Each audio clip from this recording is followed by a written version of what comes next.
লিখেছিল সম্পর্ককে বাঁচানোর জন্য, লান তানফাকুম আরহামুকুম ওয়ালা আওলাদুকুম ইয়াউমাল কিয়ামাহ, কিয়ামতের ময়দানে তোমার সেই রক্তের সম্পর্ক আর তোমাদের ওই সন্তানরা কোনো কাজে আসবে না। ইয়াফসিলু বাইনাকুম, আল্লাহ তোমাদের মাঝে ফয়সালা করে দিবেন কিয়ামতের মাঠে।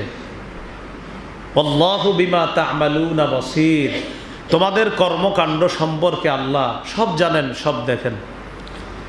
এরপর আল্লাহ আমাদেরকে তাওহীদের একটা সুন্দর বিষয় শিখিয়ে দিস, যেটা আমার আপনার দুনিয়াতে যতদিন বেঁচে থাকবো এই কথা বেঈমানদের সামনে বলতে হবে এবং আপনার সন্তানকেও এই কথা আপনি শিখাইতে হবে। দেখেন আল্লাহ কি বলেন, قد كانت لكم أسوة حسنة في إبراهيم والذين معه إذ قالوا لقومهم إنا براء